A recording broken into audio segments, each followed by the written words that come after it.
Making headlines, President Dr. Mohammad Muiz promises to hand over the flats to the recipients under the previous government's Ghedar housing scheme before the upcoming holy month of Ramadan. Parliament is set to call 2 extraordinary sessions this month amid the looming deadline to fill vacancies in 2 key independent commissions. And Maldives' permanent representative to the United Nations UN, Ali Nasir Mohammed, says that the most important step towards combating climate change is for wealthier countries with more economic and financial means to invest in climate resilience and adaptation.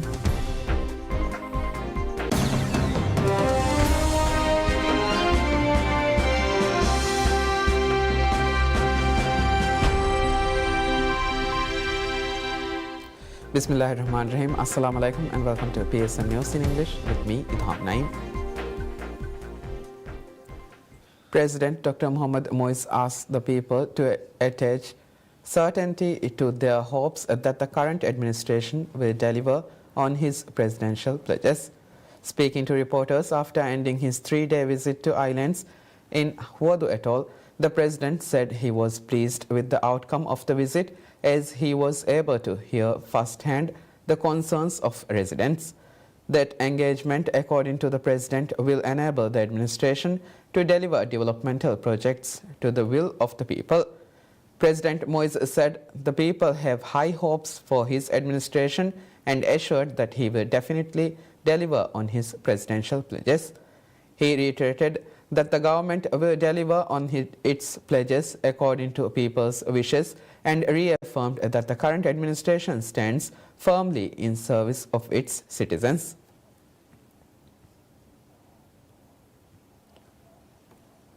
President Dr. Mohammad Muiz promises to hand over the flats to the recipients under the previous government's Ghedar housing scheme before the upcoming holy month of Ramadan. The former administration, led by the Maldivian Democratic Party MDP, initiated the development of 4,000 flats in Holomale under the Ghedar scheme. However, the project remained incomplete at the end of the term. Ahead of the conclusion of then President Ibrahim Muhammad Saleh's term, the government released a final list of flat recipients. However, after a case was filed regarding the list, the Anti-Corruption Commission ACC revealed that only 20% of the listed recipients met eligibility criteria. The discovery by the ACC had forced the current administration to conduct a thorough review of the recipients list. Speaking to reporters after ending his 3-day visit to islands of Huadu Atoll, President Muiz said the Ministry of Housing and Infrastructure has been conducting the review of the list and handing over the flats as soon as possible. President also acknowledged the long-standing housing shortage in the country, adding that the government will seek contractors for all key housing projects this month. He also said the housing projects would be largely designed on a regional basis, where a single contractor will be sought to carry out the projects in a specific region, which, according to the president, will be more cost-effective. This administration has set aside $97.3 million for housing projects in this year's state budget, with another $64.9 million dedicated for low-interest housing loans. President Dr. Mohammad Muiz assures residents of Devvadu Gulf Atoll that the government will address the coastal erosion, harbour space constraints and waste management concerns of the island within this year's state budget. Addressing the residents of Devvadu, part of his ongoing 3-day tour of the islands in Huadu Atoll, President Muiz assured that he will address multiple issues requiring special attention, particularly the 3 major challenges currently facing the island, including coastal erosion, harbour space constraints, and waste management. To implement these solutions, the President requested the Island Council to collaborate with the Ministry of Construction, Housing and Infrastructure to develop a comprehensive solution addressing all 3 issues simultaneously. He assured the full support of the government for restarting stalled projects while addressing coastal erosion, resolving harbour difficulties, increasing land area, and finding sustainable solutions for waste management issues. He noted that these solutions would benefit all residents, including fishermen, highlighting the ice plant in Devadu, which has been non-operational for 3 years. The President announced that repair work would commence, while also revealing that the Ministry of Fisheries and Ocean Resources is working to procure an additional ice plant and begin operations. With health and education being priority areas in this year's budget, the President announced plans to establish additional facilities at the Devadu Health Centre, including pediatric services and X-ray facilities. Furthermore, work has begun to expand sea ambulance services for geographically isolated areas like Devadu that require long-distance travel. On the education front, the President also pledged to provide a multi-purpose hall for the school. Emphasizing the importance of sports for public health, the President assured support for sports facilities, including a volleyball court and completing the football pitch with sub-base and turf as requested by the women of Devadu. He also announced that an outdoor gym is being developed under the State Trading Organization STO's CSR program and will be available in the near future. Acknowledging residents' input, the President encouraged maintaining a positive outlook. He emphasized that the government aims to deliver according to people's wishes and reaffirmed that the current administration stands firmly in service of its citizens. The Parliament Secretariat reveals that the inaugural session of the Parliament for this year has been scheduled for 6th February. The Parliament Secretariat told PSM News that preparations are now underway to hold the inaugural session for this year on 6th February as instructed by the Speaker of Parliament Abdul Rahim Abdullah. The country's constitution mandates the sitting President to address the Parliament at the beginning of the first session of each year on the state of the country and present proposals for improvement. So President Dr. Mohammad Muiz will deliver his presidential address on 6th February. The Parliament rules of the procedure states that once the President delivers his address, the minority leader of the Parliament must prepare and submit a response. The minority leader's response must be heard by the Parliament within 14 days of the presidential address. Before the inaugural session for the year, the Parliament has scheduled 2 extraordinary sessions this month amid the looming deadline to fill vacancies in 2 key independent commissions.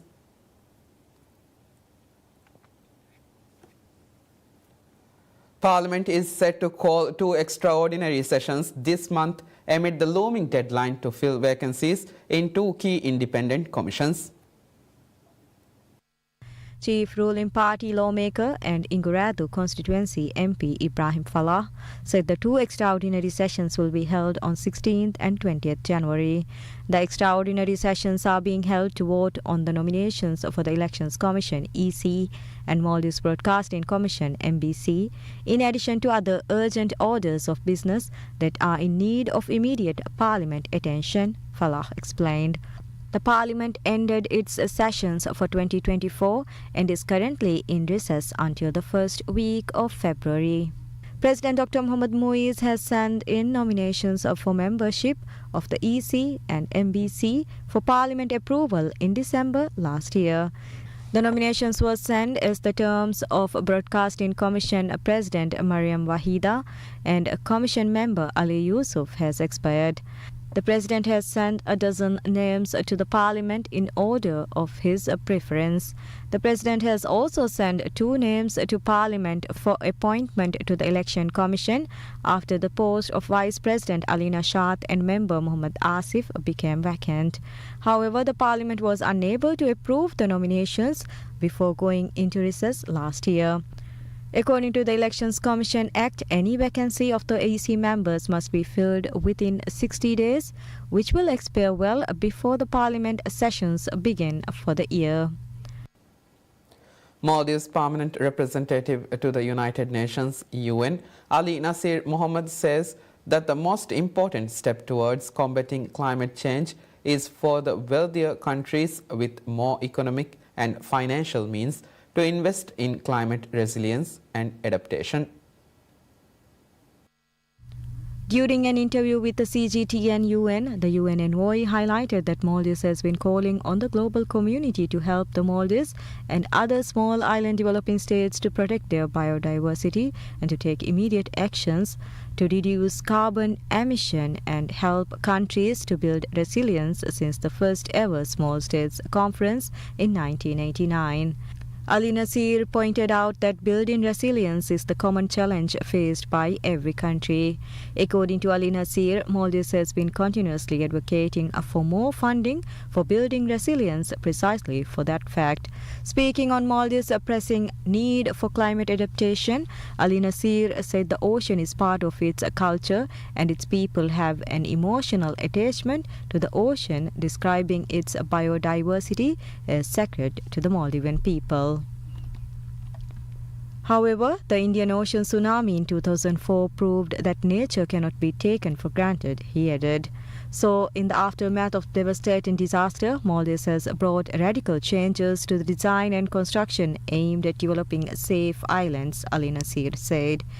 He said with such efforts through wider multilateral cooperation, the Indian Ocean now has early warning mechanisms in place in case of a future disaster. Maldives remains a vocal advocate for small island developing states in the global arena, and it seeks to push larger countries to increase climate funding, cut down on emissions and invest in green energy.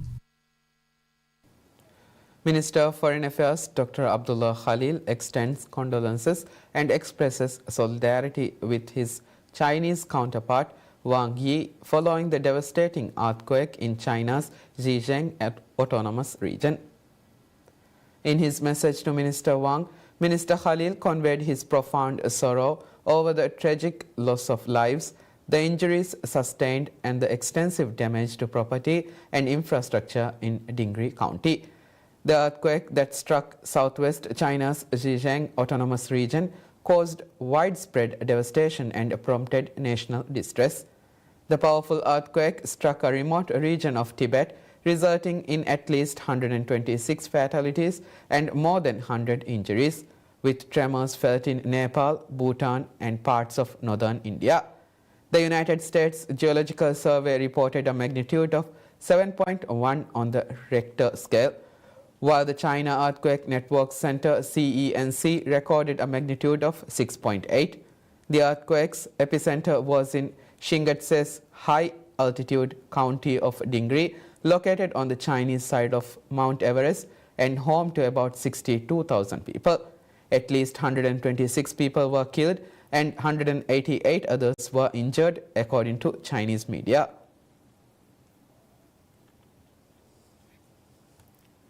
In a monumental stride toward economic partnership, the Maldives take a significant leap by implementing the long-awaited Free Trade Agreement FTA with China. This landmark accord, which became fully operational on 1st January, ushers a new era of opportunities for the island nation's tourism industry, a sector that is the lifeblood of the Maldivian economy.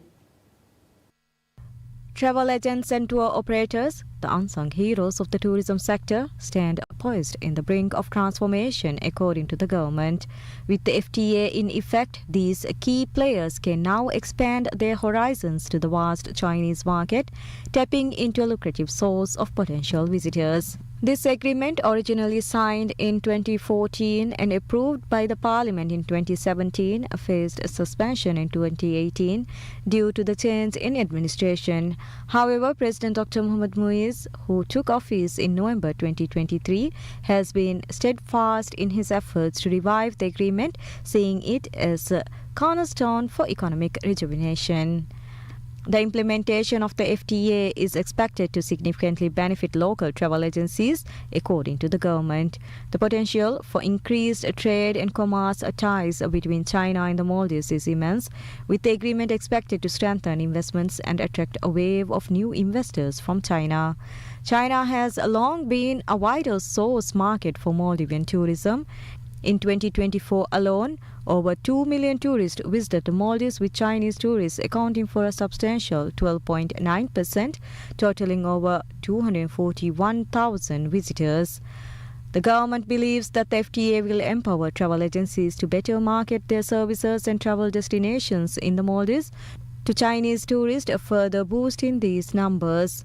The FTA encompasses cooperation and trade in the tourism and transportation sectors, providing a platform for local travel agencies to expand their businesses into the Chinese market. It also offers opportunities for Maldivians to establish new travel agencies aimed specifically at Chinese travelers. Minister of Economic Development and Trade Mohammed Saeed highlighted the unique opportunities afforded by the FTA, stating, as part of this FTA, Maldivian companies will receive all the rights granted to Chinese companies within certain free trade areas of China, including internal travel distribution. This benefit is not extended to any other FTA partner, he said. As Maldivian businesses gear up to explore these newfound opportunities, the government anticipates a significant boost to Maldivian exports to China. Current trade volumes, which exceed $700 million annually, could soar to $1 billion with FTA's implementation. This agreement not only promises enhanced trade, but also fortifies the economic bond between China and the Maldives. The National Disaster Management Authority (NDMA) says the relief operation during the heavy rains across the Maldives last Friday was the largest ever conducted to help those affected by heavy rainfall. NDMA said in a statement on Thursday that out of the 145 houses that had suffered flood damage in the capital Male on Friday, assessments of 115 have been completed.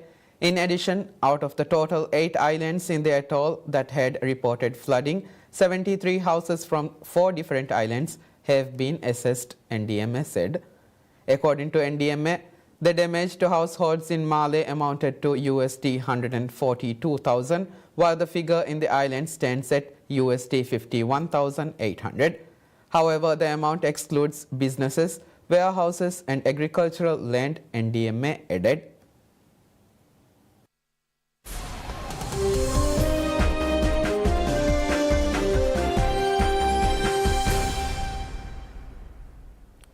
British luxury automaker Rolls-Royce said on Wednesday it will invest £300 million to expand its Goodwood plant to focus more on bespoke cars for high-end clients, featuring anything from gold sculptures to mother-of-pearl artwork.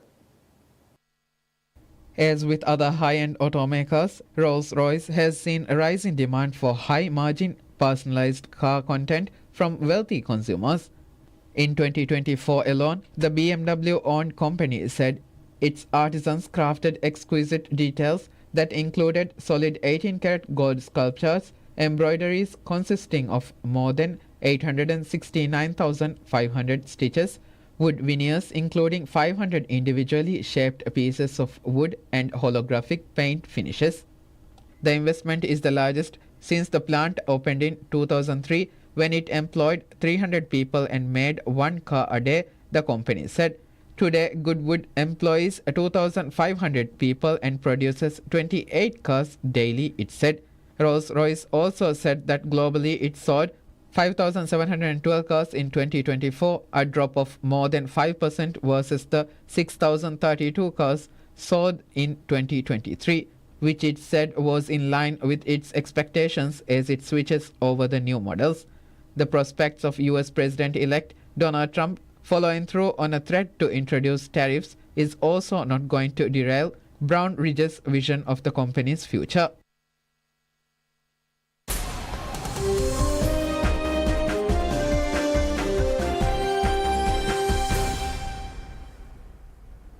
Three Palestinians, including 2 children, were killed on Wednesday in the Israeli-occupied West Bank, Palestinian news agency Wafa said, as Israeli strikes persisted following Monday's killing of 3 Israelis in the territory.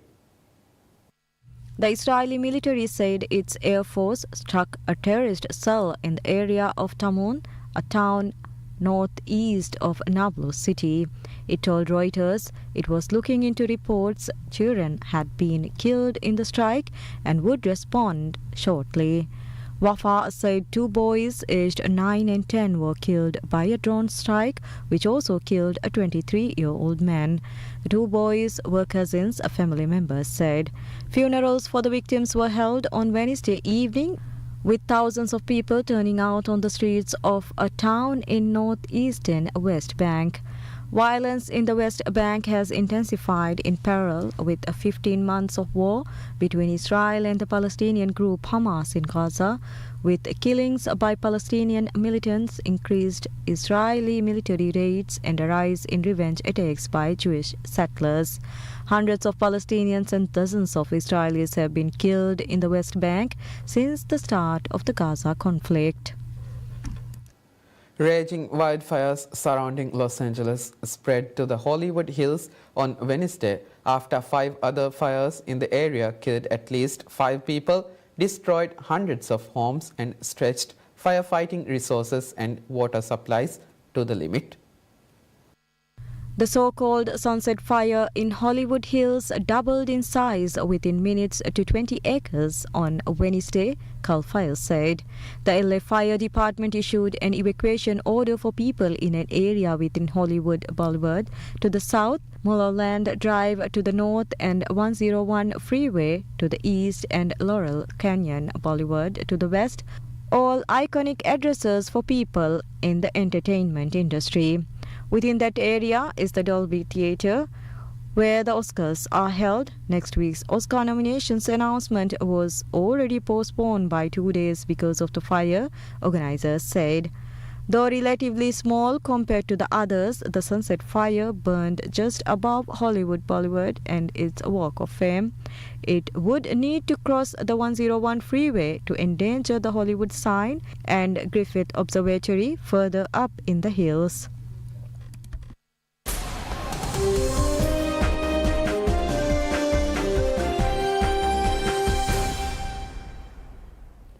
West Ham United names Graham Potter as their new head coach to replace Julen Lopetegui on a 2.5-year contract, the Premier League club announced on Thursday. Potter returns to a managerial role for the first time since departing from Chelsea in April 2023, hoping to lift West Ham out of 14th place, where they sit just 7 points above the relegation zone. Well, I understand when you lose at home that the emotion of the game is such that people are going to be disappointed and frustrated and angry. You know, where we are in the league table, no one's happy with. So whatever criticism comes, I have to accept. On Wednesday, West Ham United sacked head coach Lopetegui with the Premier League side 14th in the standings after 20 matches. Lopetegui, who led West Ham in 22 games, became the 5th Premier League manager to be sacked this season. His last match was a 4-1 thrashing at Manchester City. The 58-year-old Spaniard was appointed in May on a reported 2-year contract to implement a more expansive playing style at West Ham after several seasons of pragmatism after David Moyes. The former Spain, Real Madrid and Wolverhampton Wanderers manager signed a reported 2-year contract after Moyes left the club by mutual consent.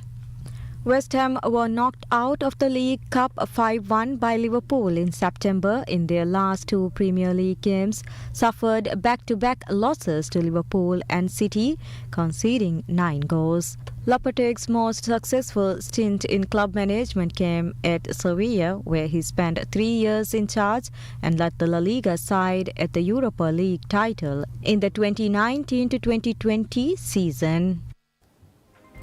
That concludes tonight's news. Thank you for watching PSM News. Have a good day.